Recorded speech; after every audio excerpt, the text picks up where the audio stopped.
बहुत बहुत स्वागत है दोस्तों आपका आज की एजुकेशनल ग्रुप पे। और हम लोग बायोलॉजी पढ़ रहे थे और बायोलॉजी के कुछ टॉपिक को कंप्लीट भी कर चुके थे और इसी क्रम में हम लोग अब आगे बढ़ते हैं। और बायोलॉजी के जिस पार्ट का हम लोग अभी तक अध्ययन कर चुके हैं वो हमारा पोषक तत्व, और पोषक तत्व में कार्बोहाइड्रेट का एक बेहतरीन समझ के साथ हम जितना जटिल टॉपिक हो सकता है उसको भी हम आसान करके अध्ययन किए हैं।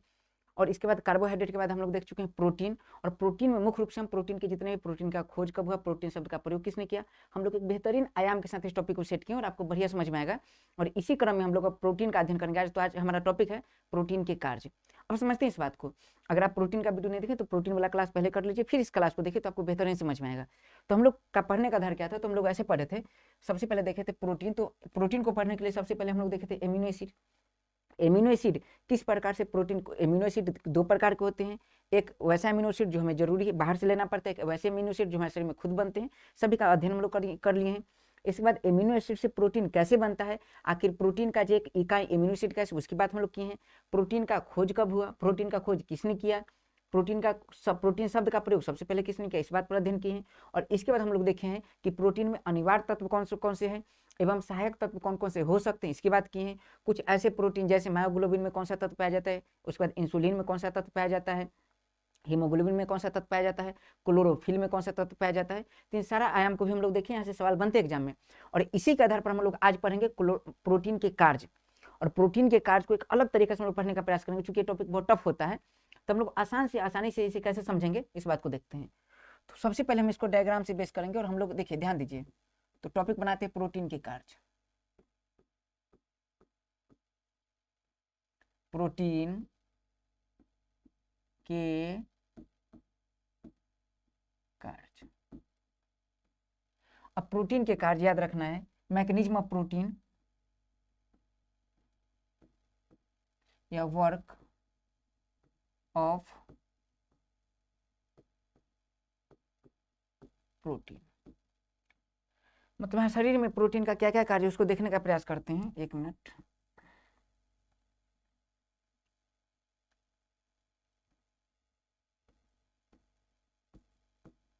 अब इसे समझेंगे हम कैसे। देखिए, सबसे पहले हम देखेंगे प्रोटीन के कार्य। तो प्रोटीन का कार्य मुख्य रूप से देखिए, प्रोटीन का सीधा सा संबंध होता है, प्रोटीन सबसे पहले इफेक्टेड करता है हमारे सेल को। और सेल दो प्रकार के होते हैं, अगर देखा जाए ठीक से तो सेल दो प्रकार के मुख्य रूप से। सेल प्रोकैरियोटिक, यूकैरियोटिक को छोड़ दीजिए। तो जब सेल को खोजा जाता है जिस समय, तो डेड सेल, और हमारे शरीर में जो सेल पाए जाते हैं, हमारे शरीर में सेल दो प्रकार के होते हैं, एक होता है डेड सेल और एक होता है लिविंग सेल। डेड सेल और लिविंग सेल। तो प्रोटीन दोनों से रिलेटेड है, सिर्फ लिविंग सेल से रिलेटेड नहीं है, डेड सेल से भी प्रोटीन रिलेटेड है। तो हम लोग क्या देखते हैं, प्रोटीन को समझने के लिए, प्रोटीन के कार्य को अगर समझने का प्रयास करें तो प्रोटीन के कार्य को दो भाग में बांट सकते हैं ठीक से समझने के लिए। एक पार्ट को हम देख सकते हैं कि प्रोटीन जो है वो डेड सेल के साथ भी कार्य करता है। डेड सेल को हिंदी में कहते हैं मृत कोशिका, मृत कोशिका। बहुत आराम से देखिए तो फिर समझ में आ जाएगा, आपको याद हो जाएगा। और प्रॉपर एक बार आपको क्लास देखने के बाद फिर से आपको पढ़ने की आवश्यकता नहीं, बहुत एकदम आराम से देखिए। और हम लोग याद रखना बहुत गहराई में जाके बात करेंगे, जहां से चूंकि बीपीएससी में नॉर्मली देखिए तो लगभग 25 से 30 के बीच सवाल आ रहे हैं साइंस से। यूपीपीसीएस में ठीक ठाक सवाल आ रहे हैं, यूपीएससी में भी कुछ हद तक ठीक ठाक सवाल आ रहा है। तो अगर हम लोग चाहते हैं कि जितना भी एग्जाम हो सारे सिलेबस को कवर कर लें, ठीक है। तो देखिए, तो प्रोटीन के कार्य को दो रूप में हम लोग देखेंगे, क्या एक मृत सेल के साथ कैसे कार्य करती है, और दूसरा देखेंगे एक जीवित कोशिका के साथ यानी लिविंग सेल के साथ प्रोटीन कैसे कार्य करते हैं, लिविंग सेल के साथ कैसे कार्य करती है। और याद रखना है कि अगर पूछा जाए कि डेड सेल पे कौन सा ऐसा प्रोटीन है जो डेड सेल पर, देखिए अब डेड सेल के साथ कैसे काम करती है, तो डेड सेल पे भी किसी प्रकार के सेल के साथ कोई अगर काम करेगी तो सेल में दो बातें होती है, एक सेल पर कंट्रोल करना और एक सेल, याद रखना, सेल पर कंट्रोल करना, एक सेल का निर्माण करना। जैसे याद रखिए, जैसे सेल बन रहा है तो सेल बन रहा है, तो ये सेल बना, प्रॉपरली सेल बन के तैयार हो गया। सेल बहुत ज्यादा ना हो जाए, क्योंकि सेल अगर बहुत ज्यादा हो जाएगा तो सेल ट्यूमर बनाती है, और ट्यूमर से कैंसर नामक बीमारी हो जाती है। तो कहीं ना कहीं मान लीजिए सेल बना तो सेल का निर्माण भी प्रोटीन करता है, और सेल ज्यादा ना बन जाए इसलिए सेल पर कंट्रोल भी प्रोटीन करता है। तो प्रोटीन के दो काम, एक तो याद रखना है फॉर्मेशन ऑफ सेल, सेल का क्या निर्माण, एक तो फॉर्मेशन, और दूसरा याद रखना है सेल पर क्या कंट्रोल। तो अगर आपसे पूछे कि वास्तव में प्रोटीन का काम क्या है, तो प्रोटीन का दो ही काम है, एक कंट्रोल करना, एक फॉर्मेशन करना मतलब एक बनाना और दूसरा कंट्रोल करना। तो जो प्रोटीन है इधर भी डेड सेल हो या फिर लिविंग सेल हो, डेड सेल हो या फिर लिविंग सेल हो, तो इस दोनों में प्रोटीन के दो कार्य हो सकते हैं। एक हो सकता है, याद रखना, एक क्या हो सकता है, तो फॉर्मेशन,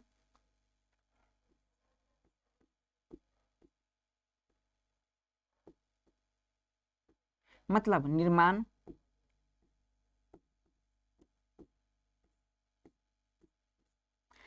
और दूसरा क्या हो सकता है, नियंत्रण, कंट्रोल। नियंत्रण, कंट्रोल, बहुत आसान से।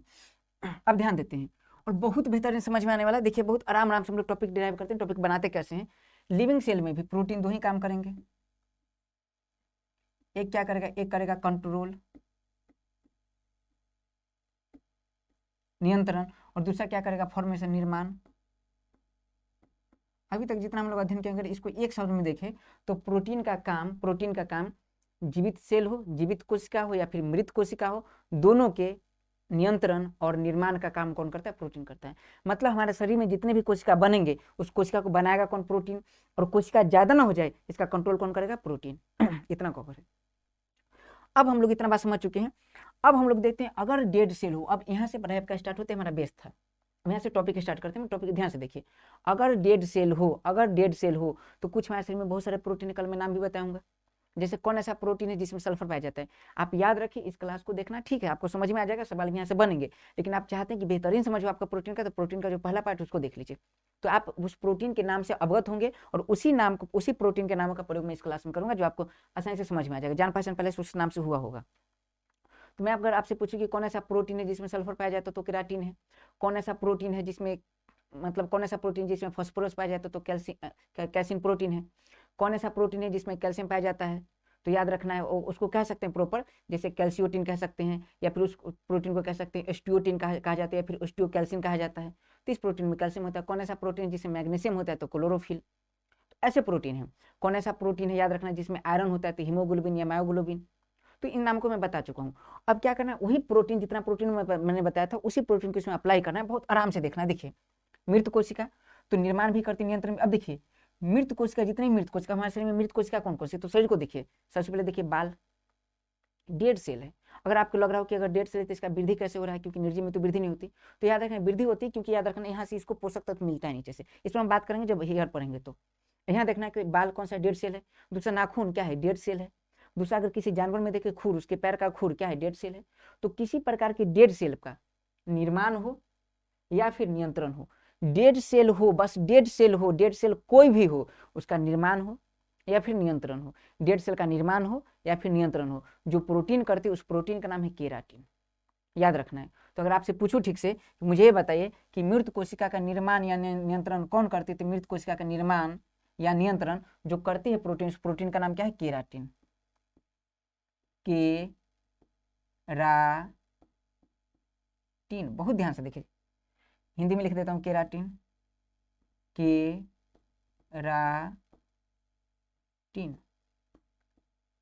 चलिए कोई समस्या। तो अगर आपसे पूछे नॉर्मल सा सवाल, यहाँ से 3 बन सकता है। पहला, मृत सेल का नियंत्रण एवं निर्माण कौन करता है, मृत सेल का निर्माण और नियंत्रण कौन करता है, केराटिन, एक सवाल बन सकता है। डेड सेल पर कंट्रोल कौन करता है, केराटिन, ये सवाल बन सकता है। इसके अलावा सवाल ये बन सकता है, आप मृत सेल देख लीजिए, तो मृत सेल कौन कौन से है, डेड सेल कौन कौन सा है, तो डेड सेल कौन कौन से है सब निकाल लेते हैं। अब डेड सेल जो भी है उसको लिख दीजिए, सारा कैंसिल हो जाएगा, क्या, केराटिन। इतना आसान नहीं हो सकता बातें। तो डेड सेल कौन कौन सा था, डेड सेल पहला क्या है, बाल। बाल को अंग्रेजी में क्या कहते हैं, हेयर। उसके बाद नख, नाखून। नाखून को अंग्रेजी में कहा जाता है नेल। नेल पॉलिश करते हैं, नाखून पॉलिश। चलिए इसके बाद अगला क्या है, जानवर का खुर, जानवर के पैर का खुर।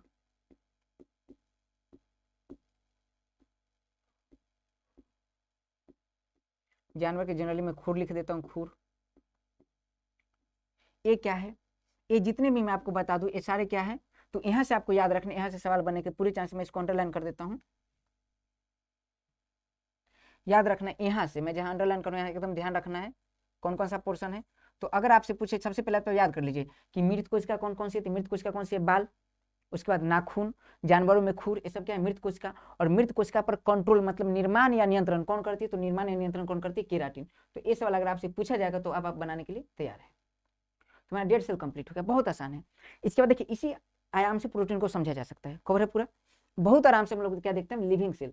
तो लिविंग सेल पर प्रोटीन का, लिविंग सेल को प्रोटीन किस प्रकार से कंट्रोल करती है, किस प्रकार से निर्माण करती है, इसको अगर देखें हम लोग तो देख लीजिए, वही प्रोटीन जो निर्माण करेगी वही प्रोटीन कंट्रोल करेगी, याद रखना है। अगर एक बच्चा को जनरेट उसकी माँ और पिता करते हैं तो याद रखना कंट्रोल भी वही करते हैं, याद रखना है, क्योंकि जो उत्पन्न करेगा वही कंट्रोल करेगा, जो उत्पन्न करेगा वही कंट्रोल करेगा। उसी प्रकार से जो प्रोटीन, देखिए जो प्रोटीन निर्माण करता है वही प्रोटीन क्या करता है, कंट्रोल करता है। जो प्रोटीन निर्माण करेगा वही प्रोटीन क्या करेगा, कंट्रोल करेगा। इसको ठीक से लिख सकते हैं, इधर निर्माण उधर कंट्रोल, क्योंकि याद रखना पहले निर्माण की प्रक्रिया होगी फिर कंट्रोल होगी, ऐसे लिख लीजिए ठीक रहेगा। तो क्या है,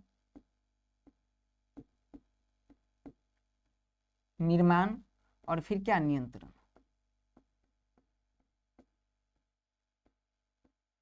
तो जो प्रोटीन निर्माण करेगी वही प्रोटीन क्या करेगी, नियंत्रण। अच्छा लिविंग सेल में, तो लिविंग सेल के लिए जिम्मेदार कौन कौन सा प्रोटीन है, तो इसके लिए आपको याद रखना जो प्रोसेस है, तो प्रोसेस अगर समझने का प्रयास करें बहुत आसान है, हम लोग ऐसे देख लेते हैं, इसको एक काम करते हैं। तो याद रखना लिविंग सेल क्या करेगी, तो लिविंग सेल दो काम करेगी, एक तो नियंत्रण निर्माण, और दूसरा क्या करेगी, नियंत्रण। आराम आराम से इसलिए बता रहा हूँ क्योंकि टॉपिक थोड़ा सा टफ है, जो जल्दी में थोड़ा स्पीड बढ़ा के देख लें, ठीक है। निर्माण और नियंत्रण। अब हम लोग क्या करते हैं कि आखिर कौन कौन सा प्रोटीन है, तो प्रोटीन के कार्य को देखिए, लिविंग सेल में काम कौन कौन सा होता है। तो लिविंग सेल में जितने काम होते हैं अगर उस काम को आप याद करें, देखिए दो तरीका है इसको अध्ययन करने का। एक तरीका कि आप प्रोटीन याद रखें और क्या क्या करते हैं वो याद रखें। दूसरा तरीका कि आप काम याद रखें और काम से प्रोटीन को रिलेट करके कौन सा प्रोटीन का काम करती है। ज्यादा आसान मुझे हो जाएगा काम याद रखें फिर काम से प्रोटीन को याद रखें, क्योंकि काम आपके शरीर में हो रहा है तो इसको याद करना आसान है। प्रोटीन आपके लिए नया नया होगा तो उसको याद रखना थोड़ा सा मुश्किल है। तो हम लोग क्या करते हैं, काम देख लेते हैं, फिर प्रोटीन कैसे कैसे उसके साथ एक्ट करती है, प्रोटीन कैसे कैसे कैसे बिहेव करती है उसको देखेंगे। तो लिविंग सेल के साथ प्रोटीन कौन कौन सा काम करते हो, तो इसके लिए आपको एक तरीका याद रखना कि आखिर प्रोटीन लिविंग सेल के साथ कौन कौन सी काम करती है। तो काम है सबसे पहले बोलना आपको गुड मॉर्निंग, बोलिए मेरे साथ गुड मॉर्निंग। और किसको गुड मॉर्निंग बोलना है, तो गुड मॉर्निंग बोलना याद रखिए यूपी वालों को, गुड मॉर्निंग यूपी ऐसे बोलना है, बोलिए मेरे साथ गुड मॉर्निंग यूपी, ठीक है। क्योंकि यूपी में मैं रहा हूँ 5 साल लगभग, तो बड़ा प्यार है मुझे यूपी से, तो याद रखें मतलब एक अलग सा लगाव है। तो यूपी में क्या बोलना है, good morning UP, good morning UP. तो देखिए हम लोग सबसे पहले क्या लिखेंगे, गुड मॉर्निंग। अच्छा गुड मॉर्निंग को शॉर्ट में क्या कहते हैं, GM, तो लिखिए GMUP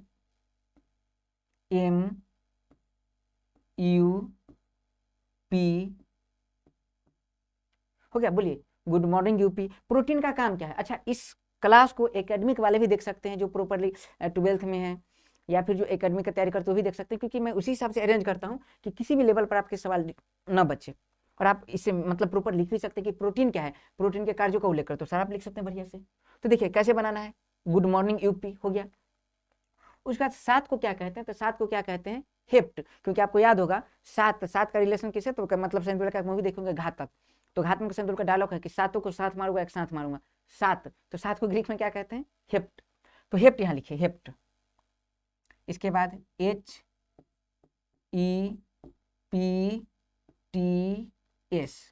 ये पूरा जो प्रोटीन का काम हो गया। बोलिए मेरे साथ गुड मॉर्निंग, बोलिए मेरे साथ गुड मॉर्निंग यूपी, ठीक है। उसके बाद हेप्ट HEPTS, हेप्ट्स निकल जाएगा, बहुत आसानी से आपको याद हो जाएगा। जी से सबसे पहले याद रखना है, जी से याद रखना है, जी से ग्रोथ।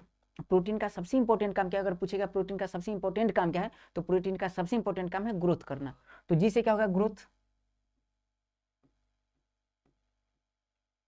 और ग्रोथ के हिंदी में क्या कहते हैं, वृद्धि।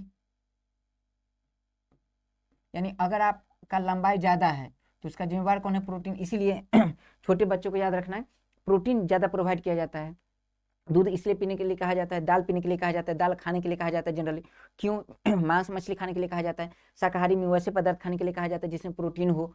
अब प्रोटीन के स्रोत कौन कौन से हो सकते हैं, तो यहाँ से मैं डिस्कस कर देता हूँ कि प्रोटीन जो सबसे ज्यादा प्रोटीन पाया जाता है, अगर याद रखें, अगर पूछे जाए कि सबसे ज्यादा प्रोटीन कहाँ पाया जाए, किस पदार्थ में पाया जाता है, तो याद रखना है प्रोटीन के जो स्रोत हो सकते हैं, प्रोटीन के स्रोत हो सकते हैं, याद रखना है दाल, जितने भी दलहन पदार्थ हैं, जितने भी दलहन पदार्थ सभी में प्रोटीन होंगे। उसके बाद याद रखना है दूध, जितने भी दूध से बने पदार्थ है सभी में प्रोटीन होंगे। और उसके बाद याद रखना, देखिए मैं एक एक नाम नहीं बता रहा हूँ, अरहर सोयाबीन मूंग ऐसे नहीं बता रहा हूँ, आपको क्या याद रखना है, कंसेप्ट याद रखना है, जितने भी दलहन होंगे सभी में प्रोटीन होगा, जितने भी दूध वाले पदार्थ होंगे सभी में प्रोटीन होगा, जितने भी मांस मछली अंडा वाले पदार्थ होंगे सभी में प्रोटीन होगा। तो याद रखना है मीट, और मीट से रिलेटेड मतलब फिश, और इससे रिलेटेड मतलब एग, इसमें क्या होगा, प्रोटीन होगा।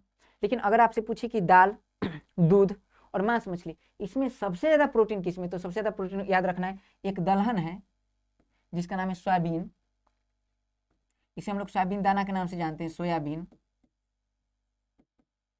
इसमें याद रखना है लगभग 46% के आसपास प्रोटीन होता है। तो अगर आपसे पूछे कि सबसे ज्यादा प्रोटीन का सबसे बढ़िया स्रोत क्या है, तो सबसे बढ़िया स्रोत क्या है, सोयाबीन। एक क्वेश्चन बहुत बार पूछा जा चुका है, इसको ध्यान में रखना है कि प्रोटीन का सबसे बढ़िया स्रोत क्या है, तो प्रोटीन का सबसे बढ़िया स्रोत क्या है, सोयाबीन। लगभग 46% इसमें प्रोटीन होता है। ये चीजें ठीक है। तो प्रोटीन का काम क्या है, तो प्रोटीन का काम क्या है, ग्रोथ, वृद्धि। तो जिसको वृद्धि करना है उसे क्या देना चाहिए, प्रोटीन ज्यादा देना चाहिए। जो बच्चे को कम एज में प्रोटीन नहीं मिल पाता वो शारीरिक रूप से डेवलप नहीं पाते, ग्रोथ नहीं कर पाते हैं। तो ठीक है, पहला काम क्या है, ग्रोथ।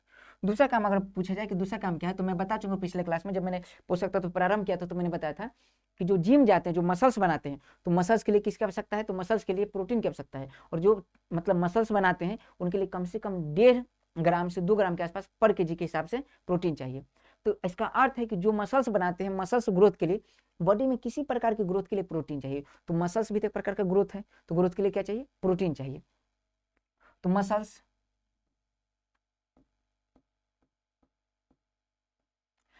के लिए क्या चाहिए, मसल्स को हिंदी में क्या कहते हैं, मांसपेशी।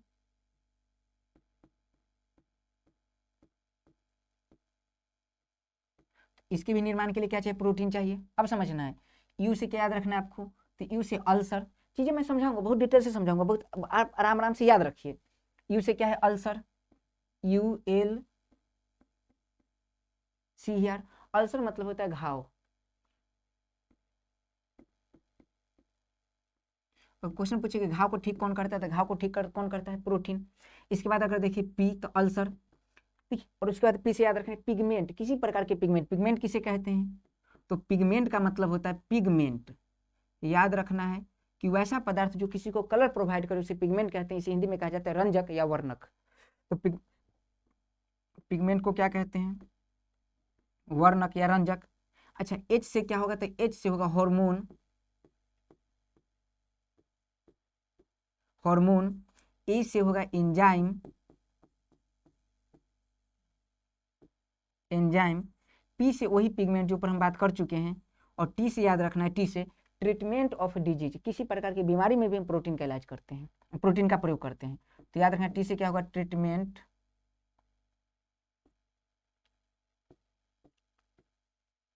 Of disease. ठीक है। इसके बाद अगर देखें तो एस से याद रखना स्किन के निर्माण में,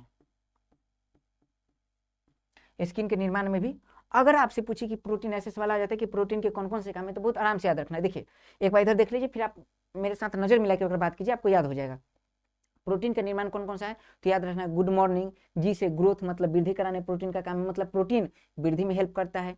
GM से मसल्स, मसल्स के निर्माण में प्रोटीन हेल्प करता है, GM हो गया। UP, यू से तो इसे याद रखना अल्सर, घाव को ठीक करने में प्रोटीन हेल्प करता है। UP, पी से पिगमेंट यानी वर्णक या रंजक बनाने में प्रोटीन हेल्प करता है। मैं डिटेल करूंगा कैसे कैसे, अभी याद बनाइए, यादाश्त ठीक कीजिए। यूपी हो गया गुड मॉर्निंग यूपी। उसके बाद क्या याद रखना, हेप्ट। तो हेप्ट यूपी से याद रखना, क्योंकि काशी में घातक का शूटिंग हुआ था, सातों को साथ मारूंगा, एक साथ मारूंगा, और सात को हेप्ट कहते हैं, तो हेप्ट। HEPT अंत में एस लगा देना। तो एच से क्या हो जाएगा, हार्मोन बनाने में। ई से एंजाइम बनाने में। पी से पिगमेंट हो चुका है। और टी से ट्रीटमेंट ऑफ डिजीज मतलब बीमारी के इलाज में प्रोटीन का प्रयोग करते हैं। और एच से स्किन के निर्माण में भी प्रोटीन का प्रयोग करते हैं। इतना बात हो गया। इसका अर्थ है कि प्रोटीन इतना काम को करता है। स्किन जनरेट भी कौन करता है, प्रोटीन करता है। अच्छा, स्किन जनरेट करेगा तभी तो घाव ठीक होगा, तो मामला वही है। इतना बात कंप्लीट है। अब हम इसको समझाते हैं कि कैसे कैसे मामला क्या है। यहाँ देखिए, देखिए ग्रोथ, अगर आपसे पूछा है कि कौन सा प्रोटीन है जो ग्रोथ करता है, तो याद रखना ग्रोथ करने के लिए देखिए प्रोटीन इस प्रकार से ग्रोथ करता है, इस प्रकार से मसल्स बनाता है कि हमारे पूरे बॉडी का, अगर पूछा है कि हमारा बॉडी किसके से बना हुआ है, तो हमारा बॉडी चूंकि पोसाया हुआ है, तो पसाया पसाया हुआ है तो हमारा पोषक तत्व से ही तो बॉडी बना होगा। तो 1% कार्बोहाइड्रेट से हमारा बॉडी बना है। अगर पूछा है कि आपके शरीर का कितना परसेंट भाग कार्बोहाइड्रेट है, तो मात्र 1% भाग कार्बोहाइड्रेट है। ये गलती से भी नहीं भूलिएगा, हमारे शरीर का 1% भाग कार्बोहाइड्रेट है। अच्छा, कितना परसेंट भाग प्रोटीन है, तो लोग 25% भाग प्रोटीन है। याद रखना है 25% भाग क्या है, प्रोटीन। तो यहाँ से याद रखना है कि ग्रोथ करती है, तो ग्रोथ तो करती है, तो ग्रोथ में क्या है, तो याद रखना हमारा बॉडी जो है वो 25% भाग 25% जो बॉडी पार्ट है वो किससे बना हुआ है, बॉडी पार्ट किससे बना हुआ है, तो प्रोटीन से बना हुआ है। ये बात को याद रखना है, 25% बॉडी पार्ट किससे बना हुआ, प्रोटीन से। इस वाला आ जाता है। अब आगे देखना है मसल्स, मांसपेशी, आखिर कौन सा ऐसा प्रोटीन है जो हमारे मांसपेशी का निर्माण करता है। मगर मतलब याद रखें कि जैसे हम लोग जब जिम वगैरह जाते हैं तो याद रखना स्टेरॉइड दिया जाता है। अब स्टेरॉइड दिया जाता है, उसी से हम लोग मसल्स बनाते हैं सब। अब लेकिन स्टेरॉइड याद रखना, अगर पूछा जाए कि स्टेरॉइड एक प्रकार का प्रोटीन है, तो याद रखना स्टेरॉइड प्रोटीन ही, स्टेरॉइड जो है फैट है, तो फैट तो मांस बढ़ा देता है। लेकिन हम लोग मसल्स बनाने के प्रोटीन का भी प्रयोग करते हैं। और प्रोटीन में कौन सा, मैं बता दूं, देखिए मुझे देख लीजिए, आप अपने आप को देखिए, तो जो आपका मसल्स है, देखिए ये जो स्किन है, स्किन आपको दिखाई दे रहा है, स्किन दिखाई दे रहा है, स्किन बना हुआ है बिल्कुल इस केराटिन से। मतलब केराटिन से स्किन बनता है, कोलेजन से स्किन बनता है। स्किन किस से बनता है, हम यहाँ बात करेंगे स्किन, इसलिए हम टॉपिक यहाँ डिस्कस करेंगे स्किन। तो स्किन किससे बनता है बात करेंगे, स्किन 3 प्रकार के प्रोटीन से बनता है। स्किन में याद रखना है सेक, याद रखना है कोलेजिन, उसके बाद इलास्टिन, उसके बाद केराटिन, ये तीनों से स्किन बनता है। तो स्किन पर बात करेंगे उससे पहले हम लोग आराम आराम से बात करते हैं, बिल्कुल हड़बड़ाना नहीं, बहुत आराम आराम से चीज़ों को समझते तभी समझ पाइएगा, नहीं तो फिर जो जल्दी में थे वो चले गए। तो पहले याद रखिए, आप देख लीजिए अप्लाई करके, पीछे आप क्या किए, जल्दीबाजी में आगे बढ़ते चले गए, पीछे वाला छूटता गया। तो बहुत आराम आराम से, बहुत प्यार प्यार से हम लोग चीज़ों को देखेंगे और पूरा कवर होगा। फिर आप क्या कीजिए, सॉल्व कीजिए क्वेश्चन, 1% सवाल नहीं बचेगा, एक सवाल नहीं बचेगा, सिंगल सवाल, ठीक है। तो हम लोग देखते हैं मसल्स। तो मसल्स क्या है, तो मसल्स कौन बनाते हैं, तो देख लीजिए, आप खुद देखिए, आपका ये मांसपेशी है, मांसपेशी है, तो मांसपेशी जिससे बना होता है उस प्रोटीन को हम कहते हैं मायोसिन और एक्टिन। किससे बना होता है, अगर आपसे कोई भी पूछे, नॉर्मल आप खड़े रहिए, कोई ऐसे खींच रहा है, तो चलिए मांसपेशी तो खींच रहा है, मांसपेशी को खींच रहा है, लेकिन अगर पूछे किस प्रोटीन को खींच रहा है, इसमें कौन सा, अगर प्रोटीन खींच ले कोई, तो प्रोटीन में कौन सा प्रोटीन खींचाएगा, तो मायोसिन और एक्टिन प्रोटीन वो खींच लेगा, मायोसिन और एक्टिन। अरे समझ बात, मतलब आपके मांसपेशी में कौन सा प्रोटीन पाया जाता है, तो प्रोटीन पाया जाता है, इसका नाम क्या है, मायोसिन या एक्टिन, ठीक है। तुम याद रखना है, एम से याद रखिए, एम मसल्स, तो मसल्स में कौन सा प्रोटीन होगा, तो मायोसिन या एक्टिन, मायोसिन और एक्टिन, ये 2 प्रोटीन है। बहुत आराम से, बहुत आराम से समझना है।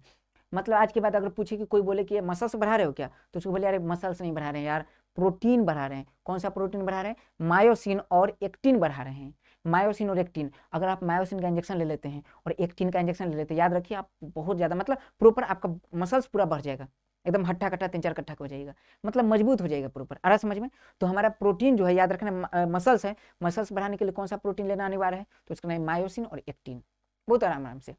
उसके बाद अगर बात करें अल्सर, घाव को ठीक करना है, तो घाव को ठीक कौन करती है, तो घाव में होता क्या, नॉर्मल समझिए, जैसे मान लीजिए ये हमारा बॉडी पार्ट है, ऐसे यहाँ घाव हो गया, तो घाव मतलब समझ रहे कि यहाँ का, याद रखें घाव होने का क्या मतलब है, तो घाव होने का मतलब है साफ साफ कि यहाँ की जो त्वचा है, एक क्या अजीब सा डैमेज त्वचा होगी, डैमेज त्वचा होगी। अब इसको ठीक होना है, तो ठीक होने के लिए क्या होना चाहिए, नए प्रकार की कोशिका का निर्माण होना चाहिए, नए प्रकार की कोशिका का निर्माण होना चाहिए, नए प्रकार का कोशिका का निर्माण। तो नए प्रकार की जो कोशिका का निर्माण होगी, कोशिका में कौन सी, जीवित कोशिका या डेड कोशिका, तो याद रखें जीवित कोशिका, क्योंकि घाव को ठीक जीवित कोशिका ही करेगी। तो जीवित कोशिका का निर्माण यहाँ बहुत जरूरी है। और जीवित कोशिका का निर्माण कौन करेगी, तो कोशिका, याद रखिए जो घाव का सबसे ऊपरी पोर्शन होता है उसे क्या कहते हैं, त्वचा, स्किन। और स्किन का निर्माण अभी हम लोग पढ़ेंगे, लेकिन फिर बता दो स्किन का निर्माण कौन कौन करता है, तो स्किन का निर्माण 3 प्रोटीन करता है, सी से याद रखना है कोलेजन, ई से याद रखना है इलास्टिन, और के से याद रखना है केराटिन। ये जो प्रोटीन है ये क्या करती है, घाव को ठीक करती है। तो घाव को ठीक कौन करेगी, इसमें से कौन सा प्रोटीन जो ज्यादा घाव को ठीक करेगी, तो याद रखना तीनों घाव को ठीक करती है प्रॉपर, क्योंकि त्वचा का निर्माण तो ही करती है। तो घाव को ठीक कौन करेगी, तो घाव को ठीक यहाँ से याद रखना है, एक क्या है कोलाजिन, कोलाजिन COLLAGEN, कोलाजिन। तो इसको कोलेजन प्रोटीन हम पढ़ते हैं, लेकिन लिखा था कोलाजिन, तो कोलाजिन प्रोटीन है। ई से इलास्टिन है और के से केराटिन है। ये जितने प्रोटीन है ये क्या करेंगे, घाव को ठीक कर देंगे। तो तीनों प्रोटीन में याद रखना है कि तीनों प्रोटीन क्या करते हैं, घाव को ठीक करते हैं। तो यहाँ याद रखना कि अल्सर, घाव को ठीक करने वाले प्रोटीन कौन है, तो घाव को ठीक करने वाले वही प्रोटीन है जो स्किन को बनाने वाले प्रोटीन है, क्योंकि स्किन जो बनाएगा वही तो घाव को ठीक करेगा। तो याद रखना है घाव को ठीक करने वाला प्रोटीन। अब इसमें से याद रखना है कोलेजिन को सबसे पहले फर्स्ट प्रेफरेंस देना है, इलास्टिन को 2 प्रेफरेंस देना है, और के को 3 प्रेफरेंस देना है। मतलब प्रेफरेंस के आधार पर, मतलब सबसे ज़्यादा हमारे कुछ त्वचा का निर्माण कौन करता है, तो सबसे ज़्यादा त्वचा का निर्माण कौन करता है, कोलाजन। उसके बाद इलास्टिन, और उसके बाद क्या, केराटिन। अब इलास्टिन का काम क्या होता है, इलास्टिन देखिए नाम से लगता है इलास्टिन, लपर चप्पर, इलास्टिन लपर चप्पर, जो मुड़ जाए घूम जाए उसे क्या कहते हैं, इलास्टिन। तो इलास्टिन ऐसी त्वचा है जो बहुत ज़्यादा फ्लेक्सिबल होती है। तो स्किन का निर्माण ठीक से कौन करेगी, तो कौन सा करेगी, देखिए एक क्रम है, ये क्या करती है, फ्लेक्सिबल करती है त्वचा को। तो अगर पूछा भी जाएगा से आपसे कि जितने प्रोटीन विद्यमान है उस सारे प्रोटीन में सबसे ज्यादा मतलब लचीदार प्रोटीन कौन सा है, तो फ्लेक्सिबल प्रोटीन कौन सा है, तो फ्लेक्सिबल प्रोटीन कौन सा है, इलास्टिन। ठीक है, तो ये बताइए घाव को ठीक कौन सी प्रोटीन करेगी, तो घाव को ठीक कौन सी प्रोटीन करेगी, घाव को ठीक करेगी, याद रखना है सेक, CEK। सी मतलब क्या है, कोलेजन, ई से इलास्टिन, और के से क्या है, केराटिन। मैं लिख देता हूं कहीं यहां से, CAK। तो सी मतलब क्या है, कोलाजन, ई से क्या है, इलास्टिन, और की से क्या है, केराटिन। इसमें से तीनों जो है प्रॉपर प्रोटीन है वो घाव को ठीक करता है, सेक। आगे देखें पिगमेंट, तो पिगमेंट की अगर बात करें इसको हम अगले स्लाइड में देख लेते हैं, क्योंकि चीजें टफ हो गई, थोड़ा सा अजीब सा लगेगा, ऐसे बताता हूँ, रिवाइज करवा देता हूँ। हाँ, पिगमेंट में 2 पिगमेंट होते हैं। एक काम कीजिए अगले में देखते हैं, स्लाइड में देख लीजिए पिगमेंट, फिर हम लोग रिवाइज करेंगे वैसे। तो अगला क्या बनाता है, देखिए टॉपिक क्या था, GM गुड मॉर्निंग UP है, उसके बाद हेप्स HEPTS। तो पी से क्या था, पिगमेंट।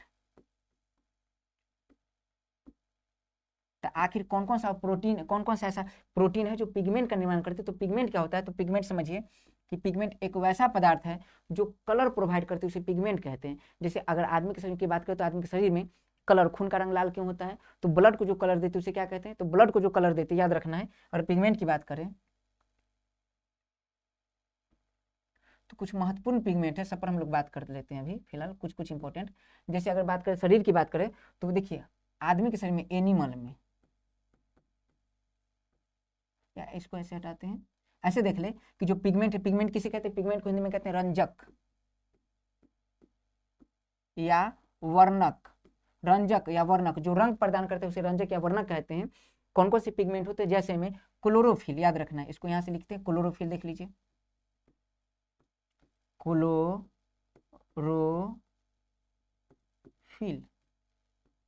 एक प्रोटीन है। उसके बाद अगर बात करें तो हीमोग्लोबिन, HAEMOGLOBIN,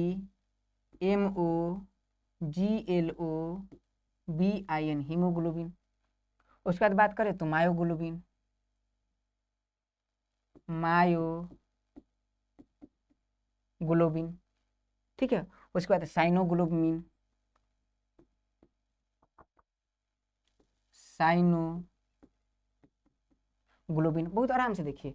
तो क्या पोर्शन हमारा, क्लोरोफिल, उसके बाद क्या है, हीमोग्लोबिन, उसके बाद क्या है, मायोग्लोबिन, उसके बाद क्या है, साइनोग्लोबिन।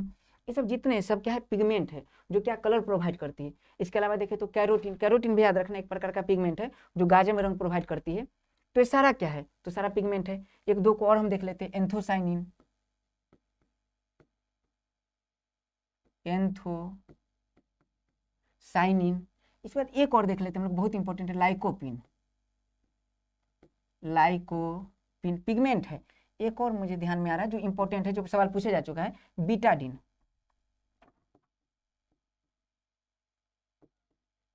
देख लेते हैं हम लोग। अगर आपसे पूछे कि लाइकोपिन, लाइकोपिन कौन सा कलर प्रोवाइड करता है, तो लाइकोपिन रेड कलर प्रोवाइड करता है। एंथोसाइनिन भी याद रखना है, रेड कलर प्रोवाइड करता है। क्लोरोफिल ग्रीन कलर प्रोवाइड करता है, याद रखना है।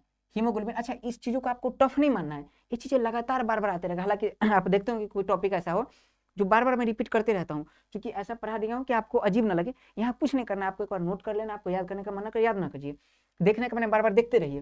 ये चीजें बार बार जब प्लांट मार्फोलॉजी पढ़ाऊंगा, प्लांट फिजियोलॉजी पढ़ाऊंगा, तो मैं इसकी बात करूंगा फिर से। जब मैं बात करूंगा हरित लवक की, वर्णी लवक की और अवर्णी लवक की बात करूंगा, तो प्रॉपर वहां मैं इसकी बात करूंगा। तो चीजें ठीक है। अब आ रहा समझ में, लाइकोपिन रेड कलर प्रोवाइड करता है, एंथोसाइनिन रेड कलर प्रोवाइड करता है, क्लोरोफिल ग्रीन कलर प्रोवाइड करता है, हीमोग्लोबिन के कारण रक्त का रंग लाल होता है, तो एक ऐसा रेड कलर प्रोवाइड करता है। मायोग्लोबिन भी रेड कलर प्रोवाइड करता है। साइनोकोबालमिन, देखिए साइनो याद रखना है, साइनो जहां भी रहे वो याद रखना है बैगनी कलर या नीला रंग प्रोवाइड करेगा साइनोकोबालमिन। तो याद रखना है कुछ ऐसे जीव होते हैं जिसका रंग नीला, खून का रंग नीला होता है, तो नीला रंग प्रोवाइड करेगा। बीटाडीन याद रखना, ये भी लाल रंग प्रोवाइड करता है। अब सोचिए इस बात को ध्यान से देखिए, चीजें ठीक है। लाइकोपिन लाल रंग प्रोवाइड करता है, लेकिन किस में? तो वैसे फल जिसके जो रस होते हैं, रसदार होते हैं प्रॉपर, जो मतलब सॉफ्ट फल है जिसको दबाइए प्रॉपर, ये सब्जी है जिसका नाम है टमाटर। तो टमाटर अगर पूछेगा टमाटर का रंग लाल क्यों होता है, तो लाइकोपिन के कारण, टोमेटो। अच्छा, एंथोसाइनिन में लाल रंग किसके कारण? सेब में लाल रंग किसके कारण होता है? एंथोसाइनिन के कारण। क्लोरोफिल, अगर पत्ता का रंग पूछूं हरा किसके कारण होता है? तो क्लोरोफिल के कारण। खून का रंग लाल क्यों होता है? तो हीमोग्लोबिन के कारण। मायोग्लोबिन, ये भी खून में पाया जाता है, मायोग्लोबिन। अच्छा, साइनोकोबालमिन याद रखना, ऑक्टोपस जानते होंगे आप, ऑक्टोपस, तो ऑक्टोपस की जो खून है उसमें क्या पाया जाता है? साइनोकोबालमिन पाया जाता है, साइनोग्लोबिन पाया जाता है, इसलिए ऑक्टोपस का खून जो होता है बैगनी या नीला होता है, ऑक्टोपस। अच्छा, बीटाडीन चुकंदर, तो चुकंदर में जो लाल रंग किसके कारण होता है? बीटाडीन के कारण। तो याद रखना है, अगर पूछे कि सारे के सारे क्या है, तो सारे के सारे प्रोटीन है। इसका मतलब है कि जो प्रोटीन है वो पिगमेंट भी बनाते हैं।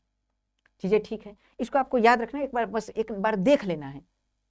मैं याद करवा दूंगा अगले क्लास में, जो जिस लेसन में टॉपिक आएगा उस टॉपिक में आपको याद करवा दूंगा, लेकिन बस आराम से आपको देखना है। एक सवाल यहाँ से पूछा है कि क्लोरोफिल है, तो क्लोरोफिल में आखिर कौन सा धातु पाया जाता है? तो क्लोरोफिल में पाया जाता है मैग्नीशियम, पिछले क्लास में बात किया था।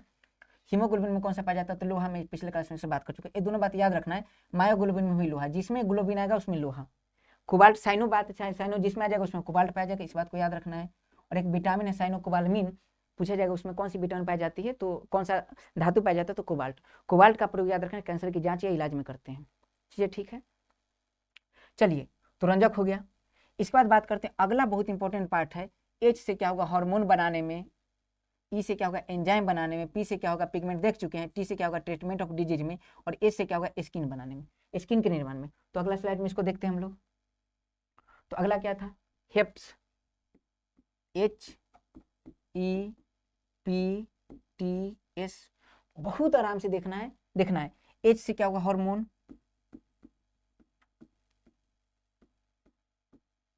तो हार्मोन के निर्माण में क्या किसका काम करते हैं? तो हार्मोन के निर्माण में हम लोग, हार्मोन का निर्माण कौन करती है? प्रोटीन करती है। अब याद रखना है कि अब यहाँ से एक सवाल एक बार एग्जाम में पूछा गया है कि क्या जितने भी हार्मोन होते हैं सभी प्रोटीन होते हैं? बहुत इंपॉर्टेंट बात को समझना है। दो सवाल पूछा जाता है कि जो प्रोटीन है, जितने प्रोटीन है सभी के सभी हार्मोन है? तो ये तो संभव है नहीं। तो सोचिए, जितने प्रोटीन, जैसे मैं कहूं कि जितने भी कुत्ता है सभी जीव हैं, लेकिन सभी जीव कुत्ता है ऐसा ही नहीं है। उसी प्रकार से जितने भी साधु है सभी मनुष्य हैं, सभी इंसान हैं, लेकिन जितने इंसान हैं सभी साधु है, संभव नहीं है।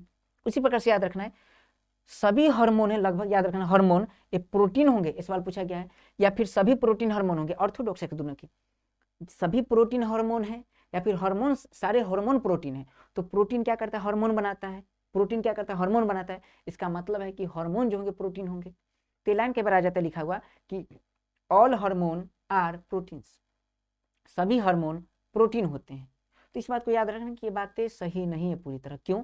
क्योंकि बहुत ऐसे हार्मोन हैं जो प्रोटीन नहीं है। जैसे मैं आपको बता दूं, हाँ प्रॉपर अभी मैं बात करूंगा कुछ हार्मोन पे। जैसे बात सही है कि जो प्रोटीन है, वो हार्मोन बनाते हैं। जैसे मैं आप बहुत अच्छा से अच्छी तरीके से जानते हैं, जिसका नाम है, मैं यहाँ लिख देता हूँ, ऑक्सीटोसिन।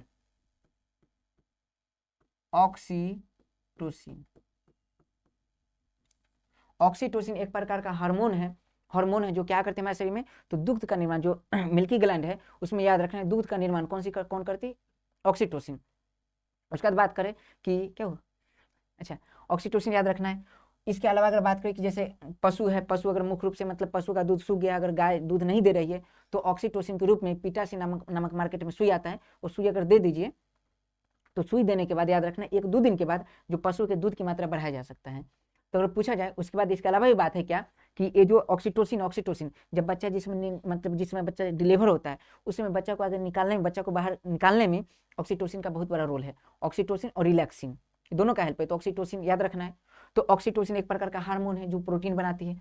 इसके अलावा बात करें तो एक दूसरे हार्मोन का बात कर लेते हैं, जैसे आप जानते हैं इंसुलिन।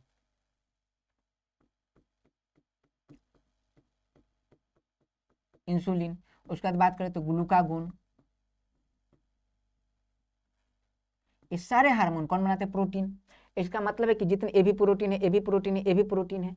इसका मतलब है कि याद रखें, और क्या पहले हार्मोन है उसके बाद प्रोटीन है। अगर बात करें तो अगर पूछे कि जितने भी हार्मोन है सभी क्या होते हैं? प्रोटीन होते हैं। बात सही है, लेकिन पूरी तरह सही नहीं। क्यों? क्योंकि हम लोग जब रिसर्च किए तो रिसर्च से पता चला कि कुछ ऐसे भी हार्मोन है जो हमारे शरीर में है लेकिन वो प्रोटीन है, जैसे टेस्टोस्टेरोन, जैसे एस्ट्रोजन।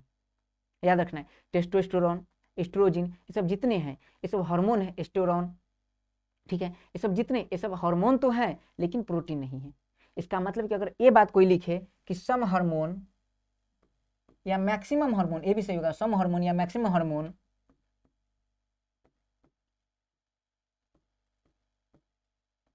आर प्रोटीन, तो ये लाइन एकदम बिल्कुल सही है। तो ये बातें याद रखना है।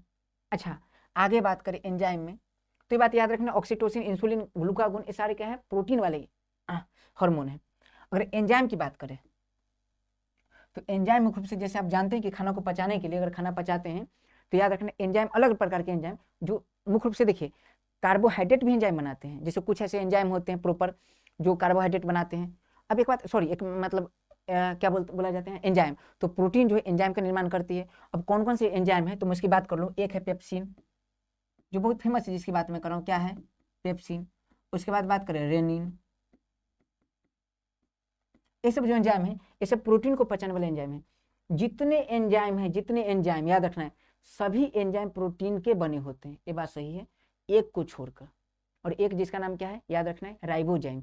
राइबोजाइम एक ऐसा एंजाइम, अच्छा एंजाइम को कैसे पहचानेंगे? तो जितने भी एंजाइम प्रॉपर्ली, उसके अंत में इन लगा होगा, फिर एज लगा होगा, इन या एज लगा होगा। जैसे सुक्रेज, इरेप्सिन, पेप्सिन, रेनिन, मल्टेज, ये सब जितने, सब क्या है? एंजाइम है। तो एंजाइम के अंत में क्या लगा होगा? या तो एज लगा होगा, नहीं तो इन लगा होगा। अब आराम से देखते हैं एंजाइम का काम क्या है। तो एंजाइम का काम है हमारे शरीर में भोजन को पचाना, या फिर बायो जो प्रोसेस है, बायोलॉजिकल प्रोसेस को क्या करना है? रेगुलेट करना, एंजाइम का काम है। तो एंजाइम, जैसे मैं लिखा है यहाँ पेप्सिन, रेनिन, आपको नहीं याद रखना है फिलहाल अभी। अगर आप याद कर लेते तो बहुत अच्छी बात है, आप बायोलॉजी के स्टूडेंट हैं तो जानते होंगे इस बातों को। पेप्सिन प्रोटीन को पचाता है, रेनिन दूध को पचाता है। जब हम दूध पीते हैं तो दूध को कौन पचाता है? रेनिन। इसको हम जस्ट अगला लेसन पढ़ेंगे, पाचन तंत्र, उसमें हम बहुत डिटेल से इसको देखेंगे, बहुत आराम से देखेंगे। और यकीन मानिए अगर आप इस लेसन पर थोड़ा सा मेहनत कर लेते हैं, आपको आगे बायोलॉजी में बहुत हेल्प मिलेगा। तो क्या है? प्रोटीन है, एंजाइम बनाता है। लेकिन अगर पूछे कि क्या मतलब सभी एंजाइम प्रोटीन है, तो नहीं, सभी एंजाइम प्रोटीन नहीं है। लेकिन आप यहाँ याद रख सकते हैं कि हाँ, मैक्सिमम एंजाइम क्या है? प्रोटीन है, बस एक को छोड़कर। और कौन से है? तो याद रखना है, maximum enzyme, maximum enzyme, maximum enzyme, या फिर आप कह सकते हैं ऑल एंजाइम। क्यों? क्योंकि एक एक्सेप्शन में रखा जा सकता है, एंजाइम आर प्रोटीन। अच्छा, पूछेगा कि क्या सभी प्रोटीन एंजाइम है? बिल्कुल नहीं। सभी प्रोटीन कैसे एंजाइम है? आप दाल पीते हैं, दाल खाते हैं, प्रॉपर, क्या वो एंजाइम है? क्या नहीं, वो प्रोटीन है लेकिन एंजाइम नहीं है। तो मैक्सिमम या ऑल एंजाइम आर प्रोटीन, बात सही है। लेकिन यहाँ मामला क्या समझना है, कौन से, अगर पूछे एक्सेप्शन में कौन सा है, एक्सेप्शन में कौन सा है, आखिर कौन सा ऐसा एंजाइम है जो प्रोटीन से बना नहीं होता है? तो उसका नाम मैं आपको बता दूं, ये सवाल बहुत इंपॉर्टेंट है। उसका नाम है राइबोजियम या राइबोजाइम। राइबोजाइम, याद रखें, राइबोजाइम, क्योंकि एंजाइम का अंत में जाइम लगा होता है, राइबोजाइम, ये याद रखना है। अगला पार्ट है पी से पिगमेंट, हम लोग पढ़ चुके हैं। और टी से याद रखें, ट्रीटमेंट ऑफ डिजीज।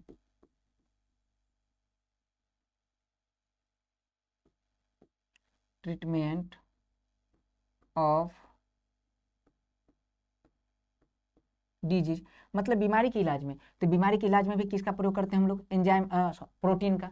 कौन से प्रोटीन का? तो उसका नाम है इंसुलिन।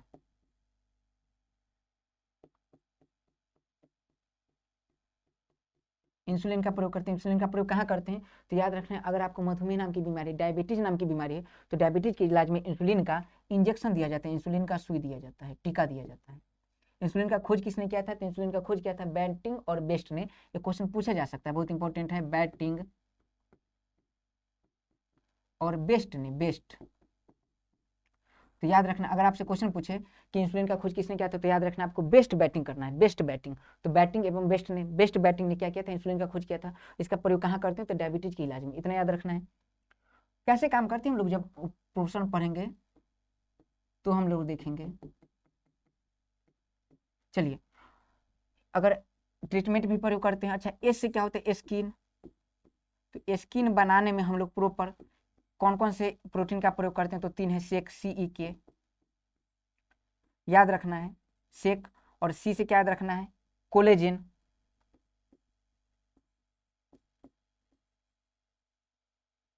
कोलेजन प्रोटीन, इसे क्या याद रखना है, इलास्टिन, और के से क्या याद रखना है, केराटिन।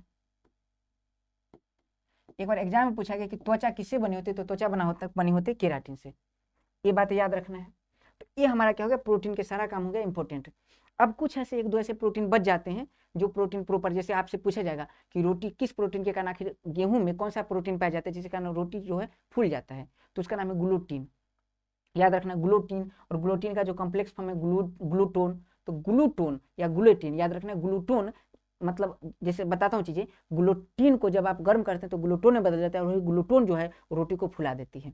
तो अगला जो हमारा पोर्शन, इसको ध्यान में रखना, अगला जो पोर्शन अगर आपसे पूछे कुछ इंपॉर्टेंट प्रोटीन के बारे में, जैसे रोटी को, गेहूं में जो रोटी है तो किससे फूलती है, तो ग्लूटोन के कारण, याद रखना है जो रोटी है वो रोटी क्या होती है, फूल जाती है। तो अगर पूछे कि रोटी किस कारण फूल जाती है, तो रोटी जो है वो ग्लूटीन के कारण क्या होती है, फूल जाती है, ये बात याद रखना है, ठीक है।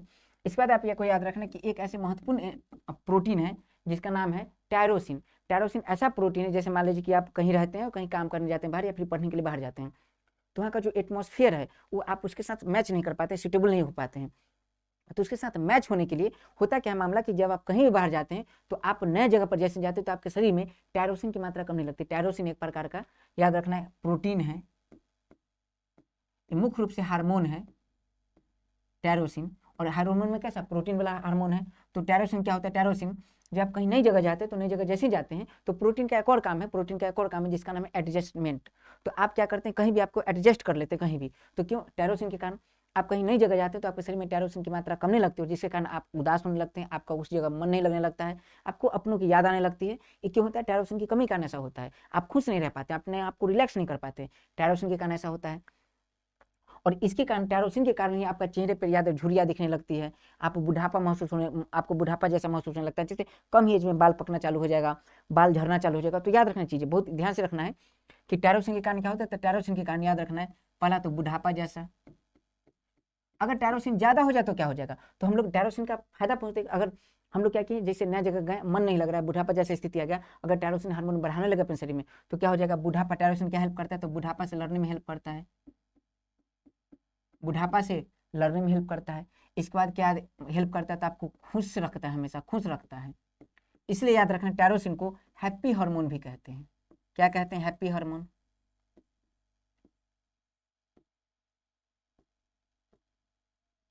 हमेशा खुश रखता है, ठीक है। अब देखिए इसके बाद और क्या करता है, तो नए नए जगह पर जैसे पर्यावरण के साथ एडजस्ट करना सिखाता है।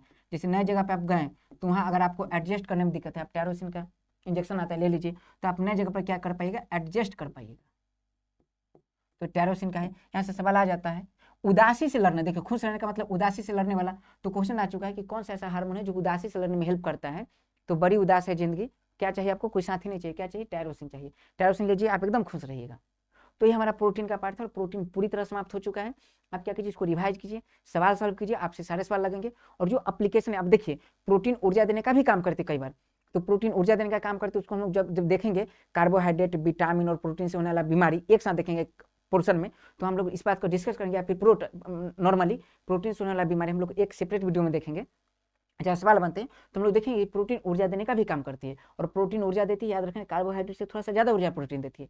कार्बोहाइड्रेट देती है 1 ग्राम लगभग 4.2 किलो कैलोरी, और प्रोटीन ऊर्जा देती है 4.3 किलो कैलोरी।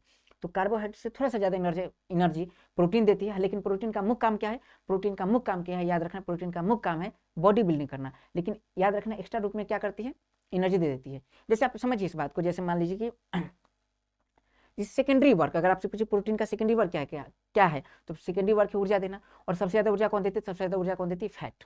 हो गया कवर। तो हम लोग ठीक है दोस्तों, अब मिलते हैं अगले क्लास में, और इसी ऊर्जा के साथ, उमंग के साथ, बहुत ठहराव के साथ, हालांकि ऊर्जा उमंग में नहीं कि एकदम छटपटाना चिल्लाना ऐसे पढ़ना है, बहुत ठहराव के साथ आपको पढ़ना है, फिर चीजों को समझ पाएंगे आप अच्छे से। और जो सवाल पीछे विगत वर्ष में पूछेंगे उस सवाल को सॉल्व कीजिए, ठीक है। उसके बाद आने वाला सवाल है, आपको प्रॉपरली हर प्रकार का सवाल यहाँ से सॉल्व हो जाएगा दोस्तों, ठीक है। तो मिलते हैं अगले क्लास में, जय हिंद, जय भारत।